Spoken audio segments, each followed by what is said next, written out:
Welcome, Shabana and Javed. It is wonderful to have both of you together. Thank you. You've had some wonderful sessions here at the Jaipur Literature Festival, and I think a magical moment was when Shabana got up and disagreed with you. And I think that is the essence of your relationship. I can... Just like home, Javed. Just like home. But I would imagine that all your arguments are political rather than domestic. Am I correct? Yeah. Now, in that subject that you disagreed with him, in which Javed was deploring what is happening in music, particularly in film, and you gave examples where there is great music. Do you think that in India, the two parallel opposites happen in everything, all the time? That there's corruption and there's people who are doing honest work. There's good music and there's bad music. There's terrible films and there's great films. Now, in your own work that you have produced recently of the films, say in the example that Shabana gave, that's a beautiful poem you wrote, Zindagi. I agree that the society is not a monolith, and at any given point of time there were people who had an extremely refined taste and people whose taste left something to be desired. But at the same time, what is happening that in over last few decades, the segment of society that has a refined taste is shrinking, and that other part has increased. Although even then I am not pessimistic about it, because I feel that the tide is turning now. So I think in next 10 years we will have much better films, much better language, much better lyrics. I'm quite convinced about it. But at the same time, at this moment, we are in a state of flux, and perhaps the ideal situation is not there at all. I mean, we had much better songs, much better written songs in 50s, 60s, even in 70s. I would say that about 80s. We are better than 80s now, but not as good as 50s or 60s. But you mentioned also the connection with nature and song. Very right. The lack of it now would, I would think, explain the lack of nature in our own lives. That's right. With urbanization, an average cinegoer has become totally disconnected. The middle class is totally disconnected with nature. We hardly look at the clouds or moon or stars, or look at the waves of the ocean or a river with some attention or interest, or flowers.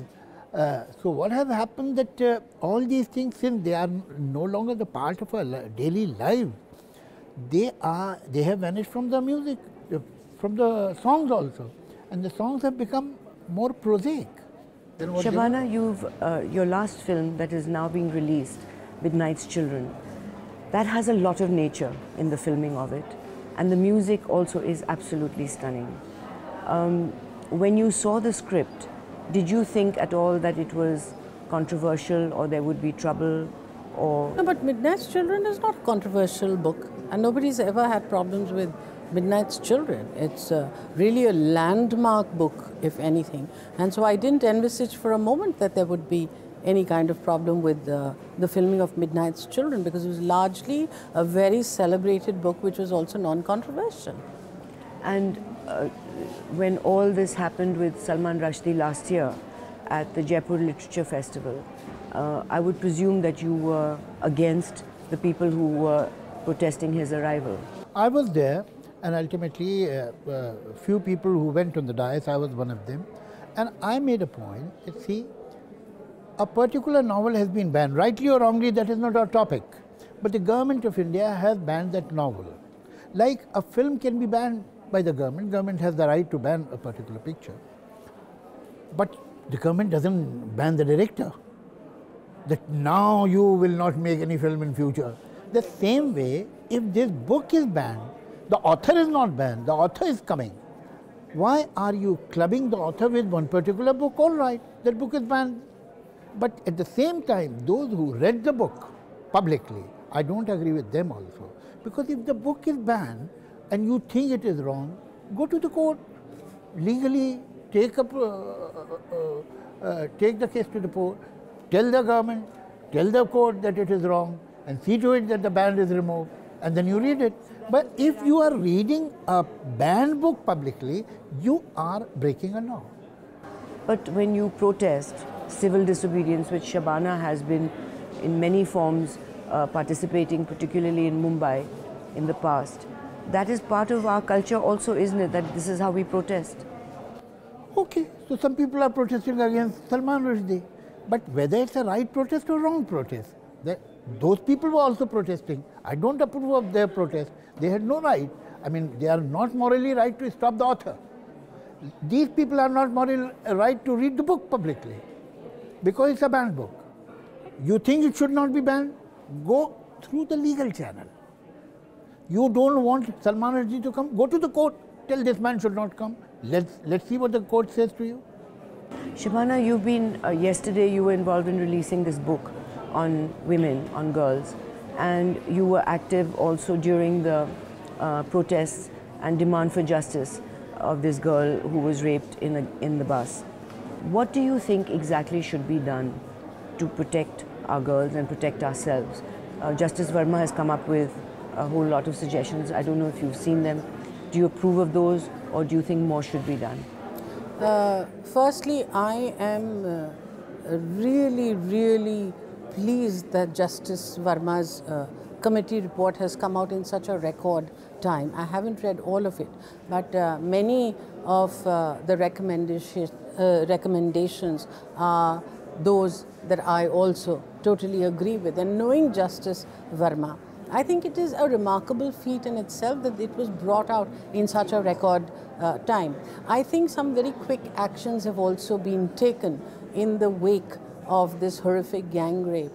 But I do recognize, as do all of us, that what we are battling against is a very gigantic goal, which is basically we find ourselves against what is a patriarchal mindset that has been instilled in us from childhood, which privileges the boy over the girl, sometimes even before she is born. And so when you're struggling against that, then I think it becomes important for all sections of society to say, including films and the arts, to think about what it is that they can do to improve the situation vis-a-vis the rectifying this imbalance that is created because you privilege the boy over the girl, because no society can afford to call itself civilized if it treats its girls with discrimination.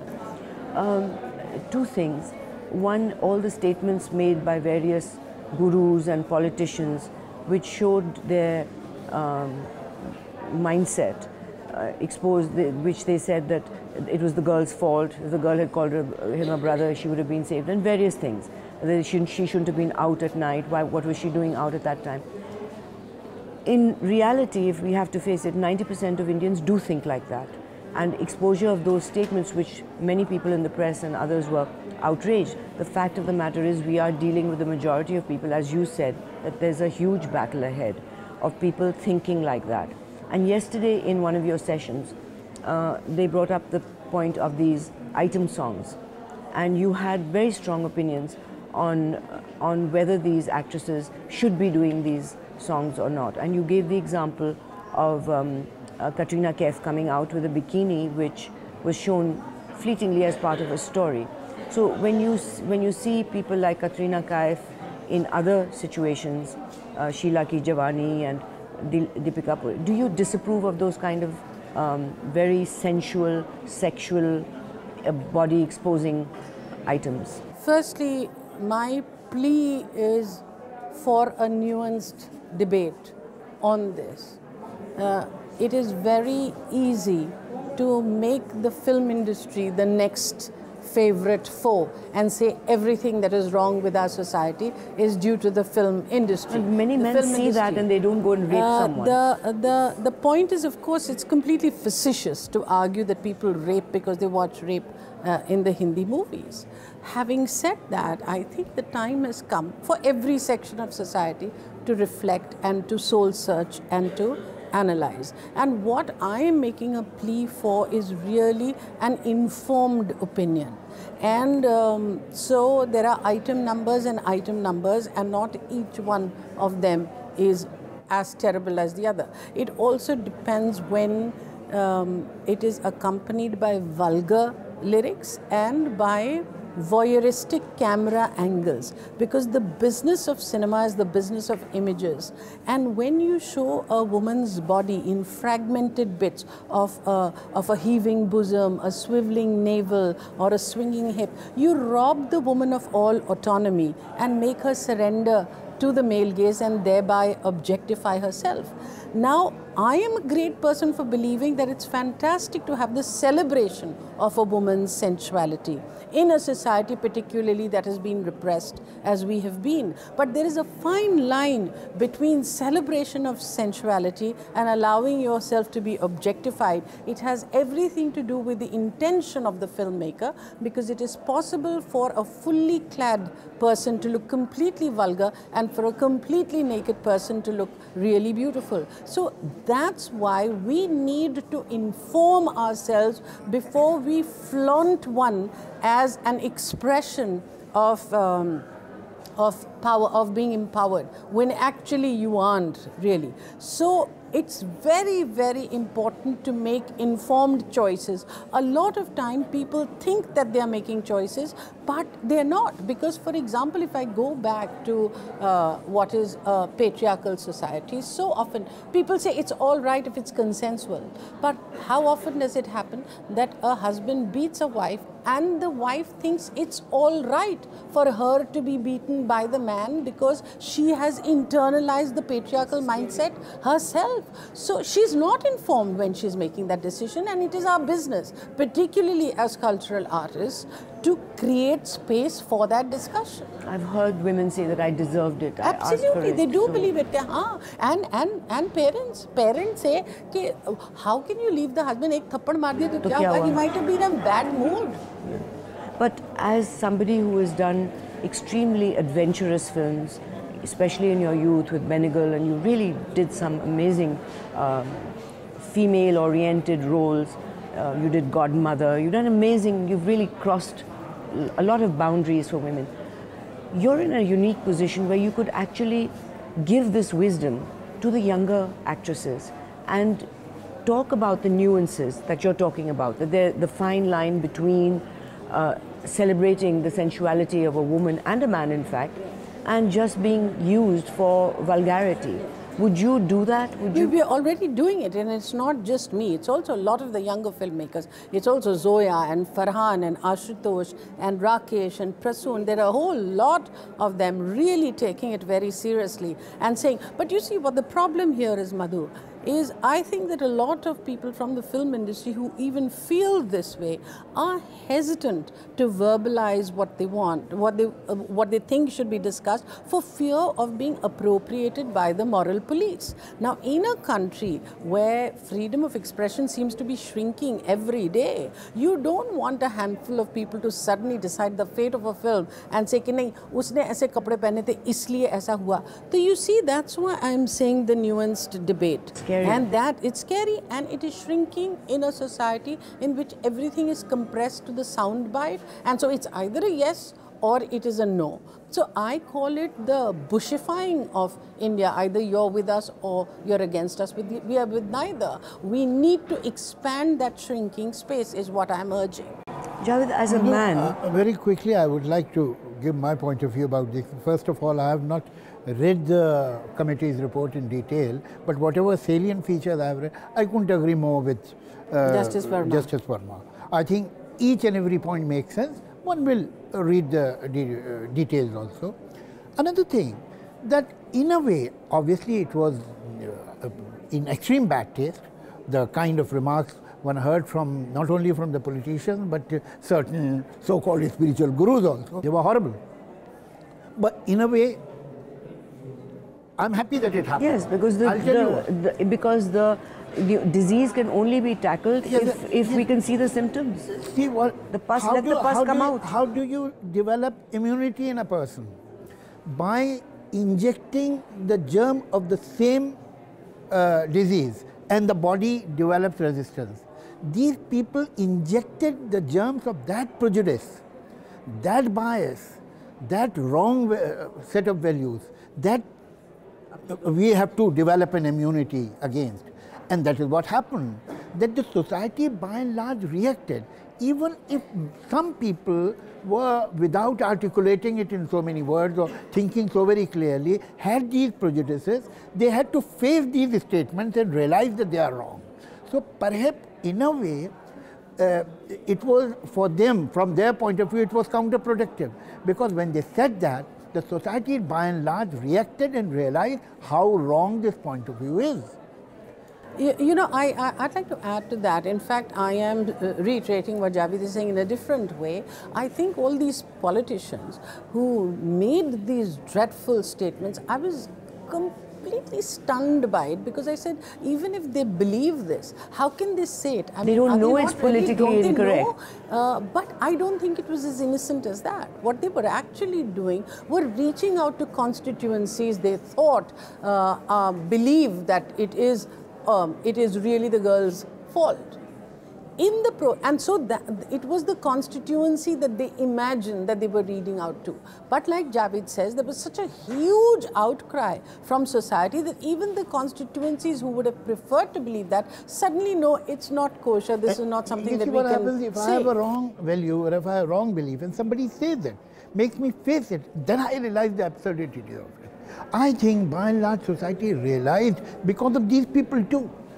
But as a man, yeah, when you see this new woman sort of emerging in India, women speaking out, young girls on the streets speaking to cameras, in the mic, making their statements, many people have said that these young women, this new emerging lower middle class woman, after all, this girl who was raped in the bus, her father had invested in her education, not the two boys.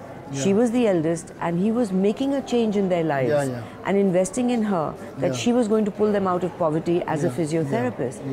And do you think that this new emerging woman is making the young men insecure and frightened of this woman? And that's why a lot of the rapes are not sexual, they are just a show of violence and power, that we are still on top. No, it was always so. As a matter of fact, rapes have not been invented in last 25 or 20 years. They were there all the time. And yes, I mean, here you are, that you are imposing your will, you are establishing that you are superior, and by the way, there's a perk that you get certain sexual pleasure too. So how wonderful. It's from their point of view, this is a perfect thing to do. But the fact remains that however desperately some people or some segment of society try to stop that, time has its own momentum, life has its own flow, its own pressure. Things are changing and nobody can stop that. If you look at human history, at every stage, the conservative is a person who believes that nothing should happen for the first time. So everything new, everything that is happening for the first time is bad. But life keeps moving on, and these barriers are broken and shattered every time. It shall happen. It is inevitable. Yes, some men must be insecure because now they are losing a lot of territory, they are losing power. But as a matter of fact, what they will gain is also a lot they don't realize. You know, if you have a slave on the other end of the chain, you are also holding the chain. As a matter of fact, you are also chained. It's so much better to have a team player. If you let go that slave, you will also be free. So it will happen. And then they will realize that how much they have been missing. You know, if they don't have a friend in a woman, the woman who they live with is just a maid or a cook, then what a pity. They are not man enough to live with a woman. They are living with a cook or a maid. I think they should become men now, and they will have to become men. But the concept... Can I add something over here? You see, it's quite sort of evident that more and more women are getting empowered, and that young women today are making their own choices and sticking their heads out. But I do believe that there is no automatic thing that when a woman gets empowered, society will change. And that's why it's very important for women to transform the very notion of power itself, so that it becomes about sharing of power. It doesn't become about the powerful yielding power over the weak, because then society will not change at all. That's why I believe that men and women are different. I don't say better, I don't say worse, I say different. And that difference needs to be celebrated, because for far too long, solutions to all problems have sought to be resolved from the male point of view. And the false differences that have been imposed. Absolutely. So we are saying that we look at the world differently, and that difference needs to be included in the dialogue that is taking place, whether it's in politics, whether it's on peace, whether it's on the environment or the arts or anything. In India, we seem to have been bypassed with the feminist movement completely. There was the first movement for suffragette movement in the West for the vote, which we never had to go through. Then the second wave with Gloria Steinem, Betty Frye. And then the third wave, which was a reaction to the feminism. We in India, women, have moved into the job sphere very comfortably. Maybe because of shortage of skills or whatever. We have women who are leading banks, shipping industries, media houses. We're everywhere. Yeah. However, the same powerful women go home and will do the prescribed female roles without. So we have not fought the sharing of responsibilities and duties and everything at home. The realities, we have not gone through the process of educating and changing our men. Yes. And we're stuck in the old ways at home, yes, no matter what we do at home. And somehow, because that Western wave bypassed us, which in a way might have been a good thing because we have to do it our own way, don't you think now it's the time for us to take this I wouldn't say battle, as you said, this agenda change into our homes and address the issues? But it's happening. It's happening. You think so? It's happening. No, but when we look at our own children, when we look at Farhan, for instance, and look at his relationship with his wife and his children, very he's different. an equal parent. Yeah, very so different. there is a certain most younger of his group colleagues. that is But more you know, and like more my becoming son-in-law, like when that. his first baby was born, the nurses in the hospital were saying, come and see, there's a father over here who does everything. That's right. He's changing diapers, Yeah. he's It's feeding changing. her. It's So, changing. but he was the only one father doing it.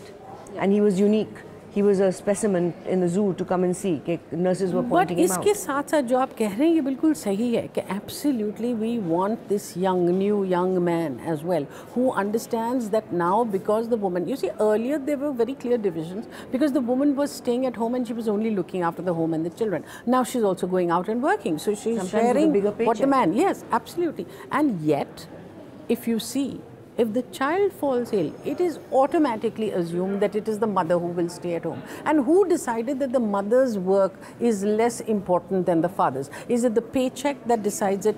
What is it that that automatic assumptions are done?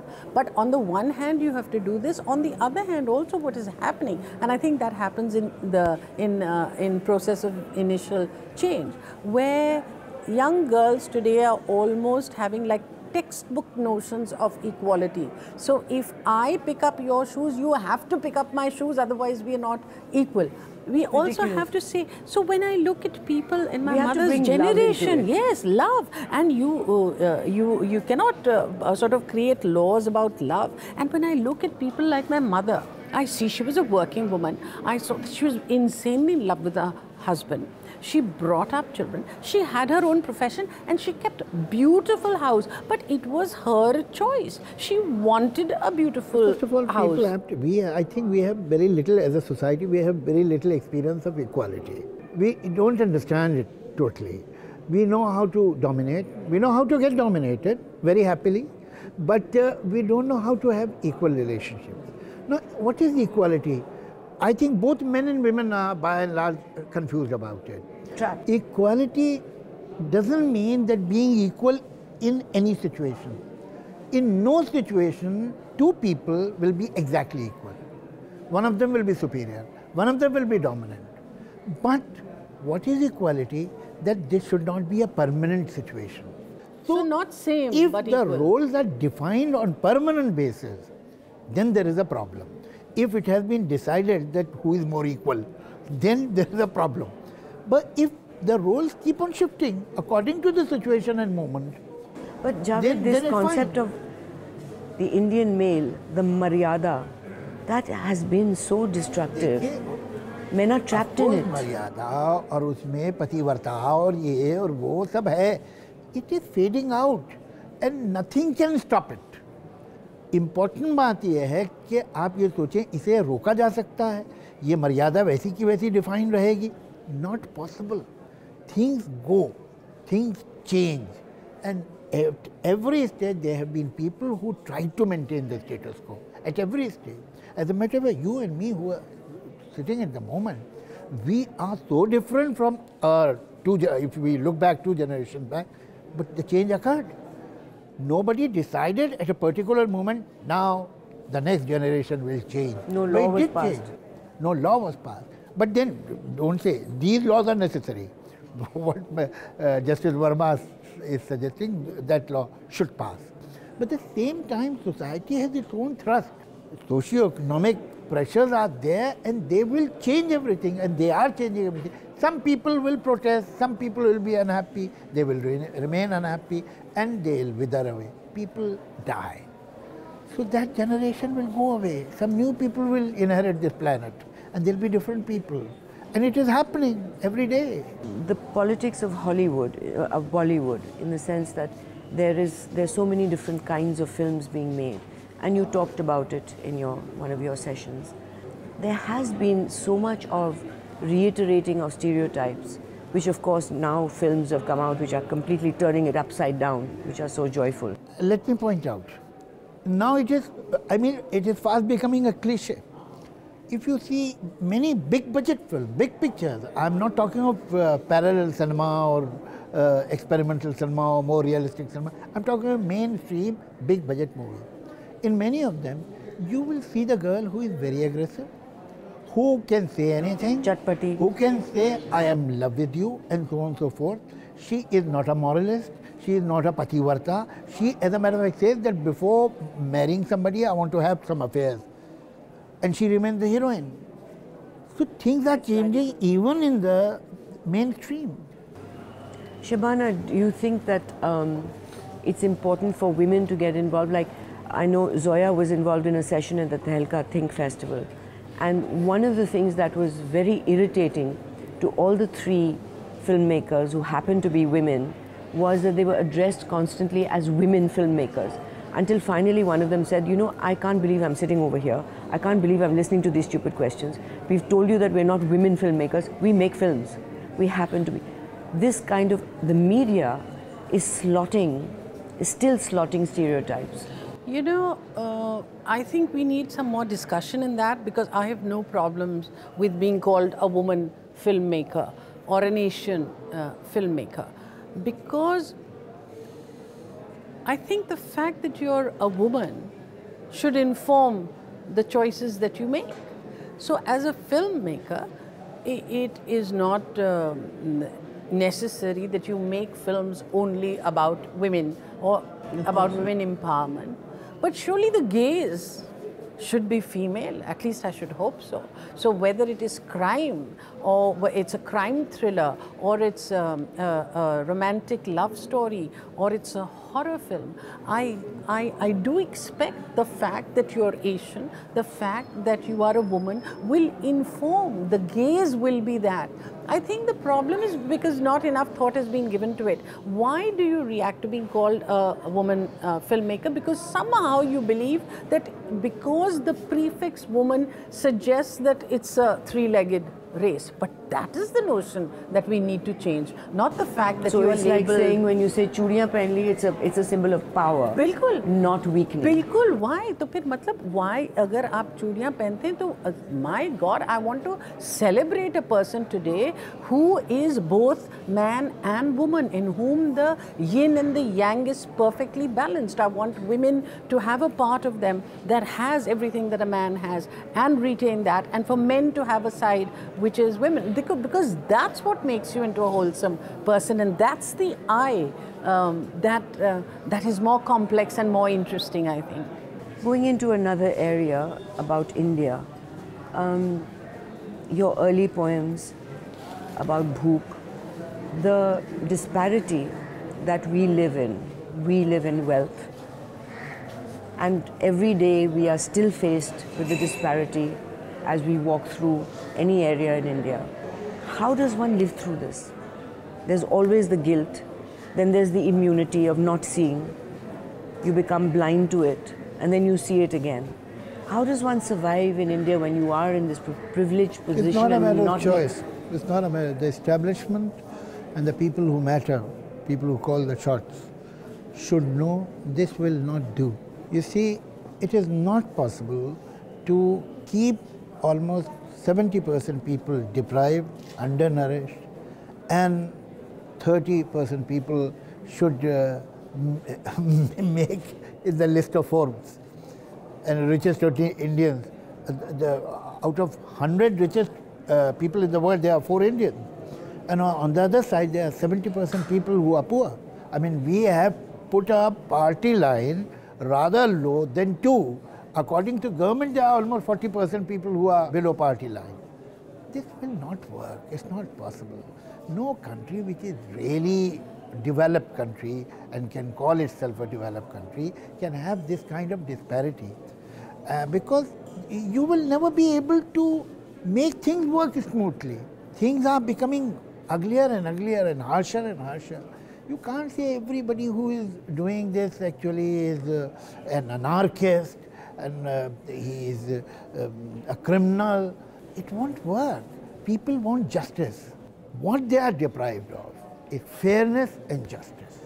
And the anger that one saw That causes during Anna's anger. movement, which I think a lot of them did not even understand the Jan Lokpal way, but the anger of being on the other side, on bearing the brunt of red tapeism, bureaucracy, dishonesty, corruption, always being on that anger is now coming to the forefront. You know, I think one of the central challenges that India faces is the fact that if we want to grow at the level that we want to and become a global world power, we'll have to put into place huge infrastructure projects which will necessarily lead to the displacement of people.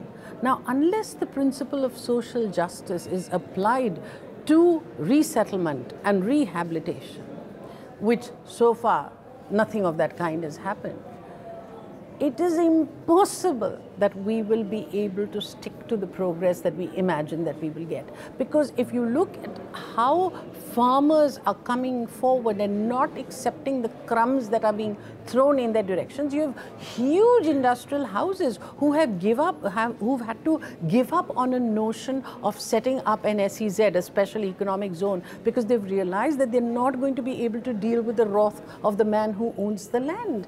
It's staring right there in your face that the principle of social justice will have to apply in a country in which the contradictions between the rich and the poor are so huge for any kind of progress to be had which will make a difference. I must tell you, somebody has written a sher and that really defines the situation. Zulm bhi ho aur aman rahe, तुम ही कहो क्या मुमकिन है, ये बात. जुल्म भी हो और अमन रहे, तुम ही कहो क्या मुमकिन. मुमकिन करना. But you know, the lyrics of a song, वो सुबह कभी तो आएगी. You hear it today. The sad part is it's applicable today. That's true. You listen to it and you get goosebumps and you say, That's true. For the majority of Indians, अभी सुबह तो नहीं आई और कब आएगी?